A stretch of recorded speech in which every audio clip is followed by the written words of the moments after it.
Welcome back to the podcast. I'm excited for all of you that are tuning in, as we're always trying to learn. The ability to learn how to learn is the greatest ability one can have. And who better to learn from than people that have actually been there, done that, right? It's like they've climbed the Mount Everest of network marketing, and they can say, ooh, don't go there because there's pitfalls. Oh, we got to go fast here because there's a storm. Oh, we're in momentum right now, right? Let's go. Let's push it while we're feeling good. And for me, even though I'm the coach, I'm the trainer, consultant, public speaker, I'm learning more than I've ever learned before right now, because I get to work, coach, collaborate with, coordinate with all the top leaders of the entire profession. So I got my good friend Marco on. We've been friends for years and years and years. He lives out in Europe, but we've actually never hung out in Europe. We've hung out in Orlando. We've hung out on a yacht in Dubai, because you're in Dubai a lot. And we need to hang out in Europe. So Marco, why don't you just give them like the 2-minute quick recap, right? If your mom was writing the greatest bio ever about yourself, tell us a little, maybe, how big your organization is, maybe how many people, volume, how many countries your business is, how long you've been in, all the good stuff. And then we'll get into the nitty gritty.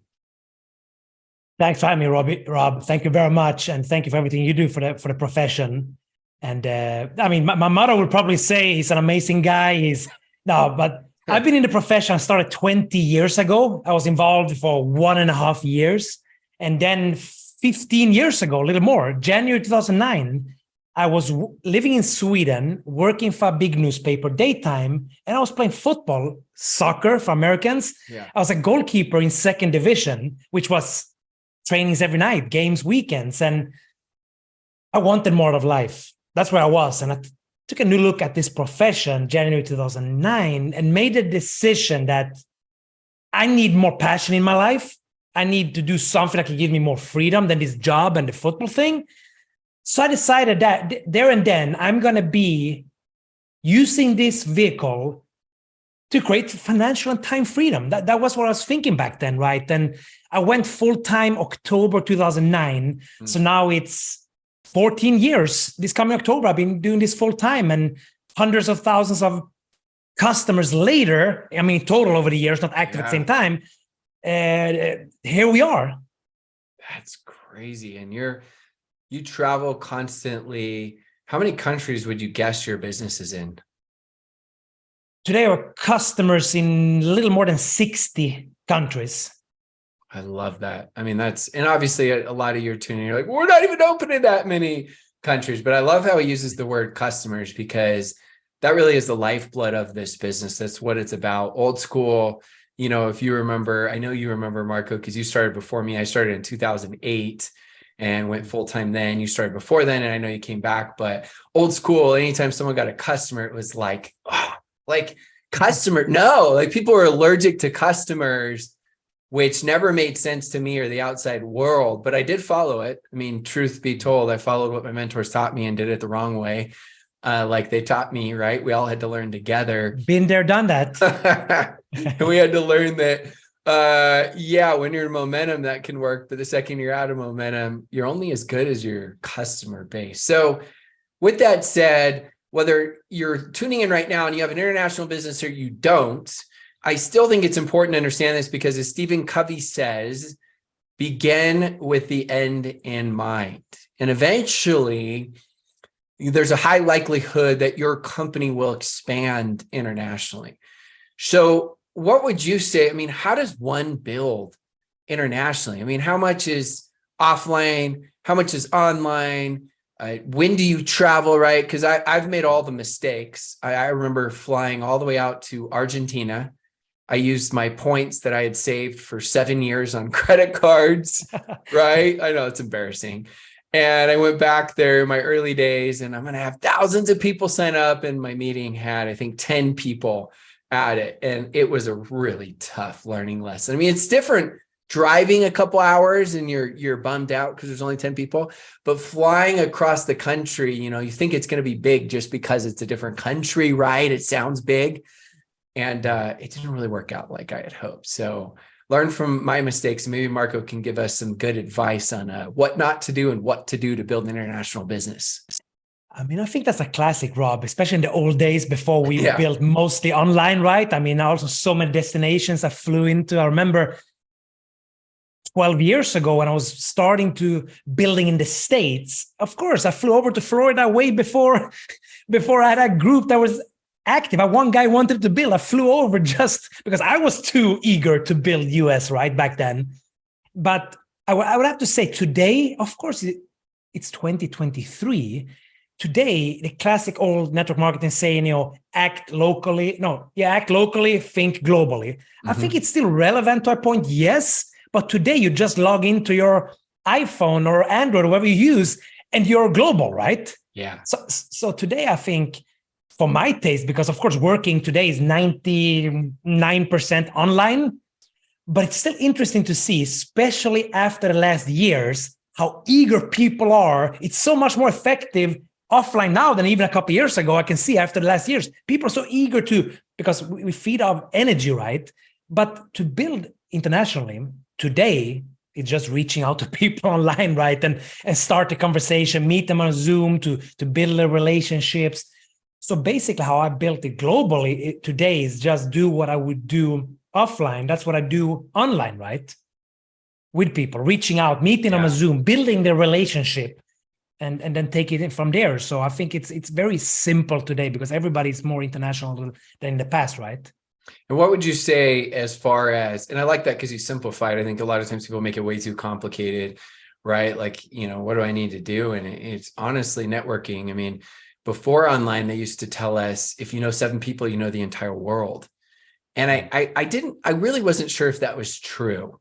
And then all of a sudden social media came about and I thought, wow, this is definitely true, because you started seeing through one connection, there was another and another and another. And so if you truly just focus on networking and eventually start asking the right questions, right? I mean, old school, we would be taught, who do you know that, right? And you fill in the blank, that lives in this country or loves this country or visits this country or has connections in this country. And by asking the right questions, you were directed to the right people. At what point do you feel like someone should travel to that particular country? Because I still see leaders jump the gun and go way too soon. Yeah, classic mistake, right?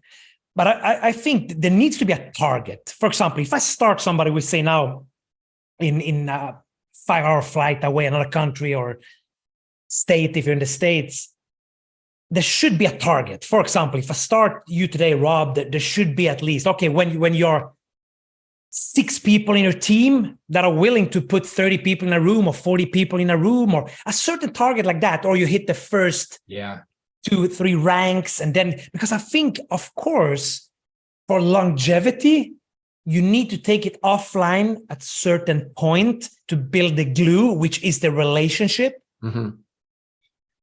Yeah, I think like you were saying too earlier, just the energy. I mean, I got my 2 daughters and my wife, I surprised them. I spent way too much money on the Taylor Swift concert this next Friday and got them really good seats, and they're freaking out and excited. But it's like, how do you describe a great concert? There's just something about being there. You can try to say, oh, it was amazing and it felt great. And this, like, no one can understand it unless you're there. And that's the same thing. And so I love giving targets, because this is how I looked at it. Look, if someone tells me they can put 100 people in a room and they can't get 100 people on a Zoom, they can't get 100 people in a room, because getting people on a Zoom is a lot easier than actually getting people to drive and take the time and make the sacrifice when it's going to take them a lot longer and it's a lot harder. And so I love to look at it like, creating targets like you're saying, whether it's how many people you can get on a Zoom, as well as, maybe a little mix of some people you've already got to sign up, and volume requirements, like just some basics, because now they're earning your time and it's special. Unless it's somewhere like Bora Bora, then I'm going right away. We need no targets. Yeah, no targets. I'm there. You just take care of me and I'm there, right? There's certain places you're like, yeah, the targets are lowered just a little bit as you go. What would you say now? I know you've made a huge shift in your business to focus on customers. Of course, you're really good at dealing with leaders as well as developing leaders. That's a huge part of your business, always has been. But you made mention a little bit earlier that you made the shift to customers. what are ways that you feel like you've improved and done better at either customer acquisition and or retention? Because there's a great quote. I don't know who said it. It may be T. Harv Eker. He said, where attention goes, energy flows and results show. Where attention goes, energy flows and results show. And so you obviously made that conscious effort on customer acquisition and retention. Like, what are some, even if they're little things, because successful people just do the basics better, right? Yeah. So what are some of those things? I would say already in the get started. In the past was just, who do you know that's a leader? Let's recruit everybody. But today it's already in the onboarding training, right? It's like separate the list. Who's into, if you're a health product, you know, who's into health, or who do you want as a customer, the grandmother or the cousin, your mother, whoever. So it always starts helping them to think about customers from day one. So that is something that changed, of course. But then presenting just potential customers, a few people on that list, often there we get a couple of customers. So we changed that approach, but also what we changed is how to educate the customer. So now you have a customer is looking how to educate my customer. If it's a product, you know, sending them some kind of science research just to make them understand why they need to be taking this product. And then following up after a couple of weeks. Like I had a big team in South Korea, and I worked with a very big leader there who had millions of people in Amway many years ago. And he said one thing. He said, you have to, I took this to heart. He said, you have to tell your customer, ask them if they're feeling what they should be feeling. Meaning, for example, if you have normally people feel more energetic in the afternoon, maybe Rob, you use my product for 3 weeks. And then maybe I ask you, Rob, many say they're feeling much more energy in the afternoon. Do you feel this yet? Yeah. And often what I hear from a customer is like, you know what? I do. I didn't think about that. So it's educating the customer, following up on them. And so I think these are small changes I made. And I see the retention, of course, went up. And also we have, I don't know, 15, 16 customer per distributor. So wow. I mean, back in the day, I remember, I want to say it was 2014, I started making a shift to more customers. And at that time, very few people were doing it. And I was 5 or 6 customers per distributor. And everyone was like, that's unheard of. I mean, that's just to give perspective for people of what you're doing now. And it keeps trending that way. And I like how, and I'm taking what you're saying and trying to say the same thing in a different way, how you're reselling the customer, because I know when I buy something that's supposed to help me with whatever, I'm constantly, after I buy it, if it's not a solid company, they're not selling or reselling me again. So I'm looking stuff up a month later, 2 months later. Oh, is this supposed to help me with inflammation? Is this supposed to help me, you know, with my joints? Is this supposed to, because I already bought it. Now I want to know what it's supposed to do, because I don't know, for whatever reason, it's just weird. I just like it. I want to be sold and resold on something that I already sold myself on, or someone else sold me, right? I bought it. And so I think that's important. Now, when you're doing that, are you teaching them to automatically set a reminder in their phone to reach back out? Are you teaching them, do they get notifications from an app? Is it inside of a Facebook group? Is it some text strip campaign? What are some of those things like from a systematic standpoint? Yeah, in that it's in our training, and also what we have is a platform online, of course, for our team, where in the trainings we have that.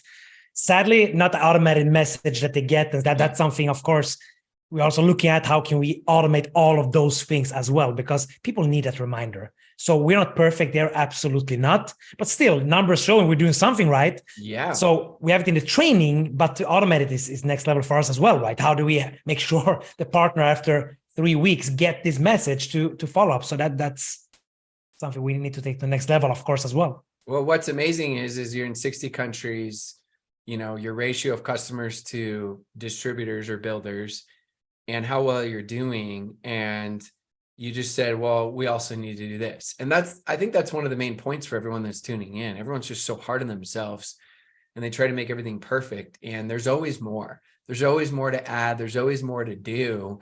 But also don't be too hard on yourself for anyone who's tuning in, because you just got to start somewhere. Just take massive, deliberate action. And then you'll constantly be adding and improving. I'm no different. I have things that I've had on my list to do for like 3 years, and I'm doing well. It's progressing. It's not that I'm a procrastinator. I'm an action taker, but I got so many things that I want to do, that I want to make happen. One of those things is I wanted to create a book that was outside network marketing. It was for everyone, network marketing and inside network marketing. And I've been working on that thing. And now I'm finally about probably 70% through it, but it's just part of life as we go and make it happen. So looking at the years that you've been in this industry, the people that you've Can seen. I touch on one thing there? Yeah. Sorry, you're asking me a question, but I want to dive in because I think this is an important topic here, Rob, because you said people are so hard on themselves. And I was coaching a guy in my team the other day who talked about, I'm afraid to get a burnout by working hard.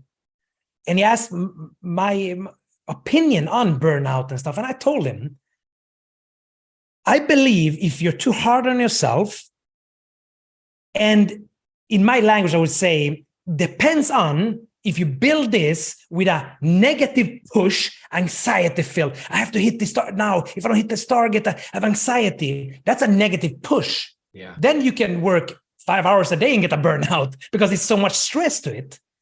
But if you can create a business and a method of working where it's a positive pull, I believe you can work 15 hours a day without getting a burnout because you're getting energy from the business. And I think people need to take this to heart and realize my best is all I can do. If you're going after a high target this month and then you break down the numbers, we break down the numbers, what exactly you need to do to get 5 partners or 10 customers this month.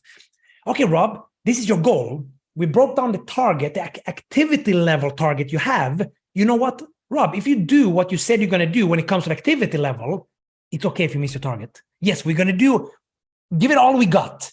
At the end of the month, it will be a successful month if you kept your word to yourself, because this is one of the stealers from self-confidence. We set up a target, we say we're going to do something, and we don't do it. That creates stress as well. So all of a sudden, now you're in a negative spiral of working a business that's just sucking the juice out of you because you set the unrealistic targets, and then you don't do what you say you're going to do, and then every day you go into attack mode with a desperate emotion of a feeling of I need to make this happen. It's anxiety filled. Then of course you're going to hit a burnout because it's stress filled. You need to find where you do this from the heart, Rob. And I think that's why I work hard. I always worked hard. I love what I do, Rob.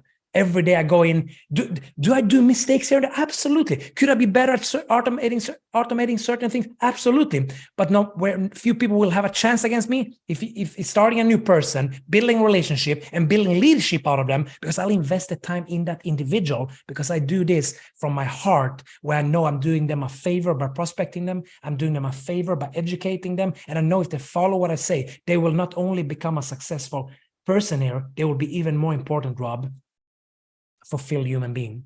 And that's the best compliment I got from a guy I'm coaching, and I helped him to get results, no experience last year. And he said after 4 or 5 months with me over dinner, and I think that was a good compliment. He said, Marco, you know what? Yeah, I learned a lot on business and I'm starting to get results. But you know what? You teach me life. I feel I'm growing so much as a human being. That's important, Rob, because we're living in a world where too many misleaders. We need more leaders. And that's what I want to create in this world. That's why I invest that time. Sometimes I could maybe scale it up quicker, but I'm investing that time in that individual because I know if I can reach that individual, help them become a person that really start helping people win, helping people grow from the heart and go out in the world and give value, that's a way for me to work with, gives energy. 15 Zooms a day on the screen here takes my energy. It does. I need after 5 Zooms. I need one live meeting, looking somebody in the eyes and then pour into them, and I can go back to the Zooms. So just wanted to add that with, do you build this business? So it's a positive pull or a negative push? Sorry for interrupting you. I just thought I wanted to. I told you before we did this, we don't even have a topic with you. I'm like, you're such a great leader that I want this conversational like that. Lots of thoughts are coming to my head. One is, you just really taught leadership, and in a nutshell, I would say it's really one of the biggest parts about leadership in network marketing is it's the business behind the business. You'll find that the very best leaders are teaching life principles. And when you're teaching people to become better human beings, this business is actually a way for them to do so. I'm a better father, husband, leader, friend, neighbor, human being because of this business. And the better I become, actually, the more impact influence I have on others and the more money I make.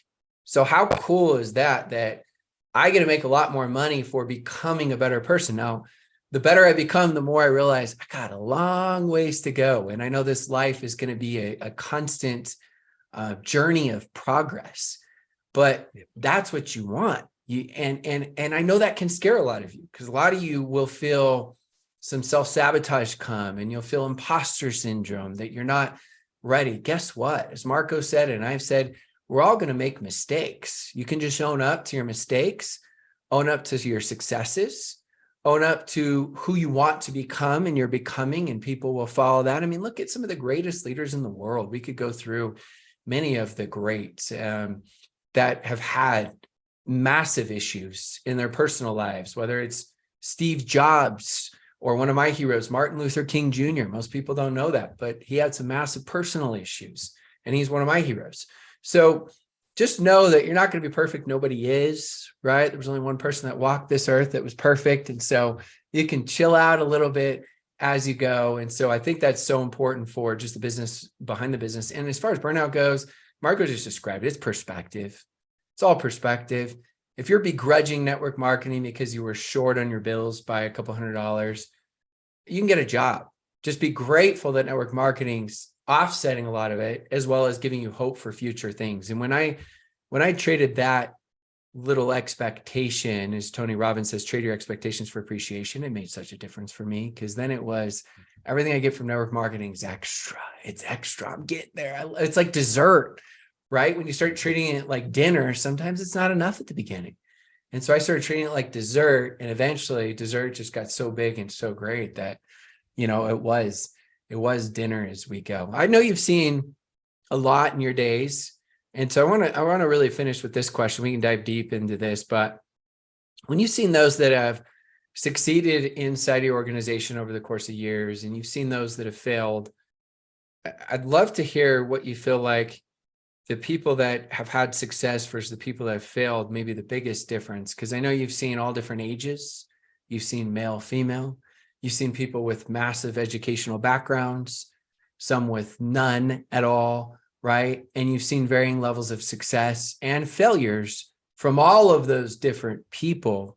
And so obviously it's not that, it's different intangibles that people have. And I always preface this, when people ask me questions, sometimes depending on the day, I'll give a different answer, because, you just read a book or you got a thought. So I understand that. So whatever comes to your mind as far as what you've seen for those that have success versus those that, have a little bit more on the failure side and end up quitting. What do you see from your, 20 years in this industry? I mean, there's so many variables to this, right? So as you said, you could ask me this question 2 days ago and I would have a different answer. But one thing, of course, one of the key factors I would say is the ability to control your darker side. What I mean with this is we all have that darker side. We all have that voice inside of us, that doubter, that, do we really deserve this? And then that can take us out of the game. Or we don't feel like it today, so we don't do it, because that the voice in your head is like, oh, you deserve to rest today. No, you don't deserve to rest if you have big goals and you haven't done the job you said you're going to do. You don't deserve to rest. Who told you this? And that's that negative voice. And those days you don't feel like doing the job. This is the big separator. What do you do the days you don't feel like doing the job? You said you're going to reach out to 5 people, 25 people, whatever it is. You're going to call 3 people, reach out online to 50 people, and you don't feel like it. What do you do in those moments? I believe it's in those moments you prove to yourself you have what it takes to be a champion in whatever field. It's like, okay, when I play football, every day, 6 o'clock in the stadium, changed on the pitch. Do you think I felt going to that pitch most of the days? Absolutely not.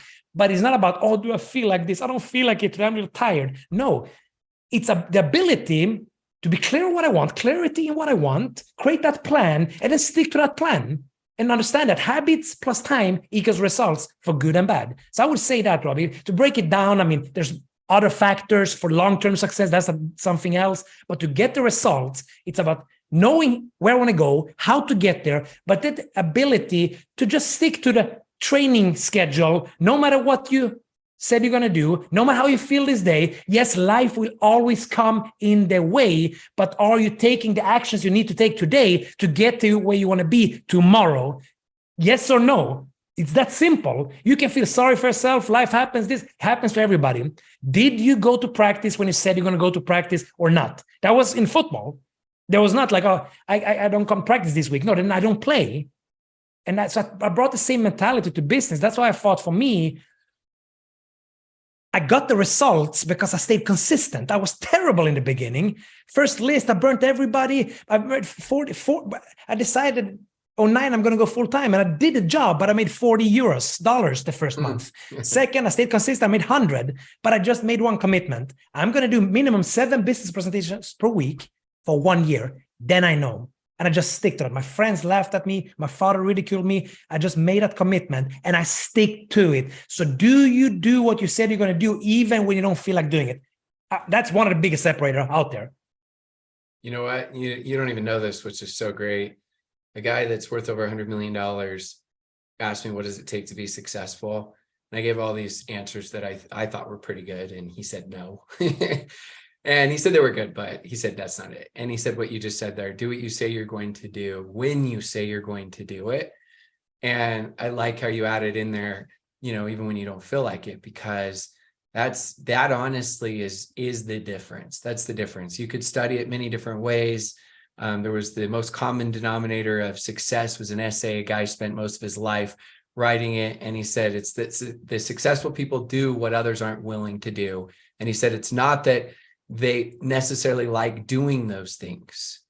He said it's that they're willing to do it. And he went on, it's because obviously they've got the vision and that sort of thing. And it was just a short little essay. And that sums it up. It's you hear different stories. You heard about Marco's first checks and how low they were. You hear about the trials and tragedies that we all go through. It's part of the process, but he had the right mindset to be able to get him through those tough times, so he could build his network marketing castle. And he'd brick by brick by brick. And sometimes he'd have 10 bricks fall down and you have to go back and do it a little bit better and smarter and brick by brick by brick. Right. And then he had a couple more fall down. And he had to keep doing it over and over. And sometimes it's so small and tedious, you feel like nothing's happening. But eventually, right, it happens. So I love that. Marco, where's the best place for people to follow you on social media? Instagram, I would say Instagram, definitely. Go. Well, tell them, what's your handle, my man? My name, Marco Passanante. All right, great. We'll also put it in the notes description so you guys can look him up and find his name. And Rob, I don't know if at time you can cut this good. out, but I got carried away in the thoughts of with success and stuff, and back to, I think many also underestimate clarity of the why, because we hear it too often. So I think people take it too simple, because at the end of the day, those days you don't feel like it. What is it that's going to drive you to take that action? I think we really need to dive deep there, because for me, I love helping people.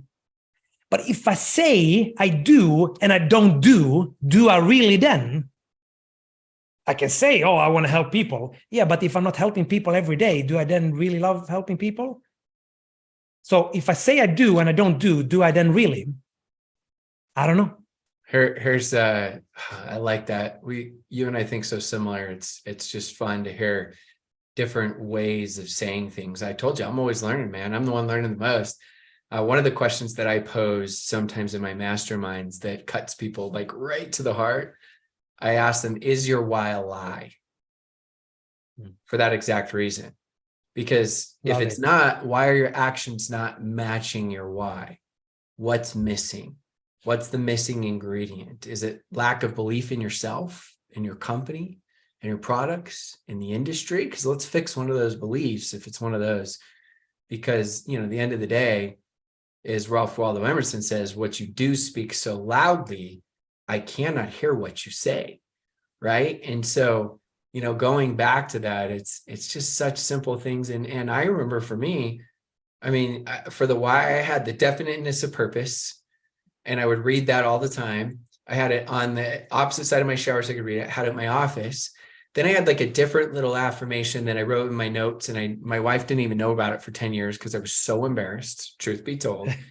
And then I had a dream board that I constantly updated, and I made sure that I surrounded myself with my why anywhere and everywhere I could, because on the front, it looked like I was so confident, but behind, I was so insecure and just scared of letting myself down, letting my wife down, letting my kids down, my future family, right?